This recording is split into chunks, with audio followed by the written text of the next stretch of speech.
ये इक्वेशन आई थी हमारे पास लास्ट टाइम और हमने इसको समझा है कि डिपेंडेंट है टी ए टी बी और क्यू पे। हमने ये अब तक देखा है कि क्यू अगर नेगेटिव हो तो वैल्यूज़ पॉसिबल नहीं है, पॉजिटिव है तो डबल वैल्यूज़ हैं क्योंकि यहाँ प्लस माइनस साइन देख रहे हैं, और ज़ीरो है तो सिंगल वैल्यूड है। हमें ये देखना ये है कि टी थ्रेशोल्ड क्या है। अब जैसा कि आपने इसमें देखा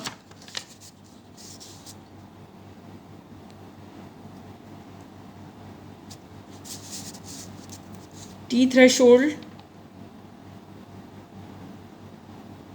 थीटा इक्वल टू ज़ीरो से ऊपर अगर एंगल की वैल्यू हो तो फिर जाहिर है हमारे पास कोई वैल्यूज़ आ रही हैं, जिसका ये मतलब है कि रिएक्शन पॉसिबल हो रहा है। सो मिनिमम वो वैल्यू जब तक रिएक्शन मुमकिन है वो कहाँ है, वो थीटा इक्वल टू ज़ीरो पे और इस पर्टिकुलर वैल्यू पे है। इसके बाद रिएक्शन पॉसिबल नहीं है। तो अगर हमने ये थ्रेशोल्ड एनर्जी मालूम करनी है तो we have to put theta equal to zero और क्यू नेगेटिव होना चाहिए। क्यू नेगेटिव होने का मतलब ये है कि हम इस टर्म को फोकस कर रहे हैं। क्यू नेगेटिव ऐसा है कि उससे नीचे रिएक्शन पॉसिबल नहीं है, और अगर ऐसा है कि ये इस टर्म को ज़ीरो कर दे तो फिर पॉसिबल है। तो इस टर्म को ज़ीरो सब्स्टिट्यूट करते हैं तो वो मिनिमम वैल्यू होगी जिस पे रिएक्शन पॉसिबल होगा, और वो कब है, थीटा ज़ीरो है और टी जो है, टी ए जो है वो टी थ्रेशोल्ड के बराबर है। सो ये आप देख सकते हैं यहाँ, ये मैंने इस इक्वेशन को ज़ीरो सब्स्टिट्यूट किया तो मेरे पास ये वैल्यूज़ आ गई।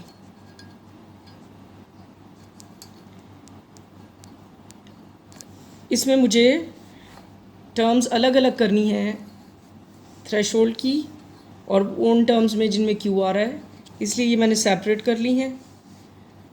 अब इन दोनों टर्म्स को कंबाइन कीजिए। असल में हम टी थ्रेशोल्ड की वैल्यू मालूम करना चाह रहे हैं। सो ये इक्वेशन है, सॉरी ये एम बी है, एम ए नहीं है।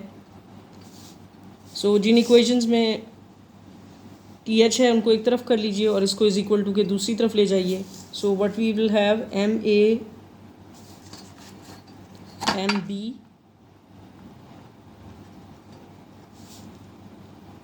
और इस टर्म में ये है प्लस, इनको मैं मल्टीप्लाई कर देती हूँ, M Y square plus M B Y, sorry M B M Y.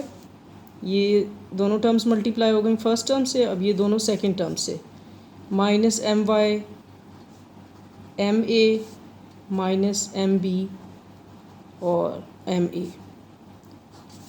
ये सारा T threshold equal to minus Q M Y over M Y plus M B.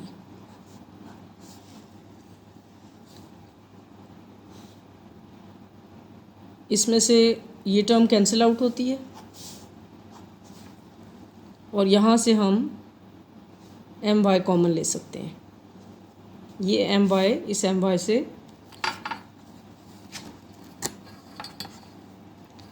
यानी इधर भी इक्वेशन में एम वाई है और इधर भी हर टर्म के साथ एम वाई है, तो हम एम वाई को कैंसिल आउट कर देते हैं। सो हमारे पास टी थ्रेशोल्ड की वैल्यू आ जाएगी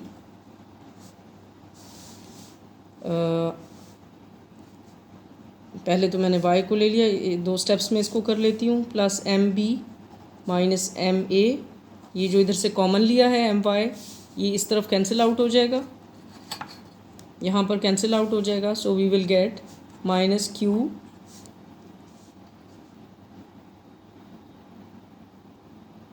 ये मैंने डिनोमिनेटर में लिख दिया है, it should be in the numerator. यहाँ मल्टीप्लाई हो रहा है M Y times M Y plus M B, ये डिनोमिनेटर में नहीं है।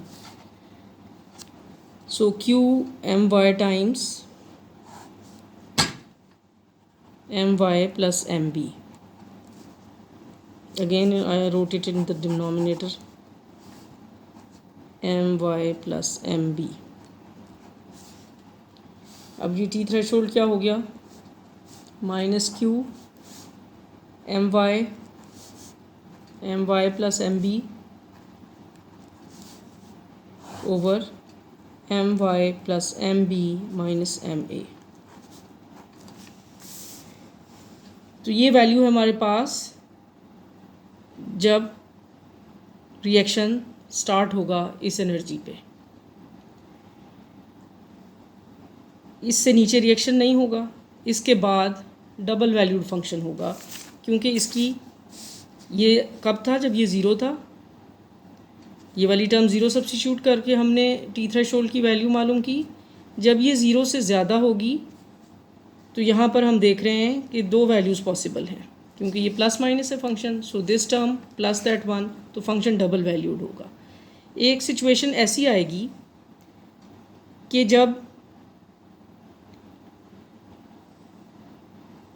ये फंक्शन सिंगल वैल्यूड हो जाएगा। वो कब है, जब ये होल टर्म ज़ीरो होगी। ऐसे ज़ीरो होगी कि ये वाली टर्म ज़ीरो नहीं होगी। आप देख रहे हैं इक्वेशन में कि MA MB times TA that shouldn't be zero. अगर ये ज़ीरो है, उसमें each and every term would be zero, तो then this would be zero. So ऐसी सिचुएशन कि जब ये टर्म सारी ज़ीरो हो लेकिन ये ना ज़ीरो हो। इसके ना ज़ीरो होने के मानी ये हैं कि ये वाली टर्म ज़ीरो हो। My प्लस MB तो ज़ीरो नहीं हो सकता है, मैसेज हैं, तो इसका मतलब है कि ये टर्म ज़ीरो होने की ज़रूरत है जब फंक्शन हमारे पास सिंगल वैल्यूड होगा।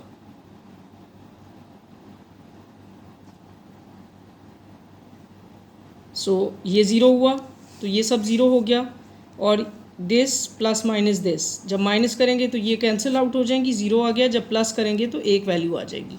सो we will get a single value. अब हम इसको सॉल्व करते हैं कि जब सिंगल वैल्यूड है फंक्शन।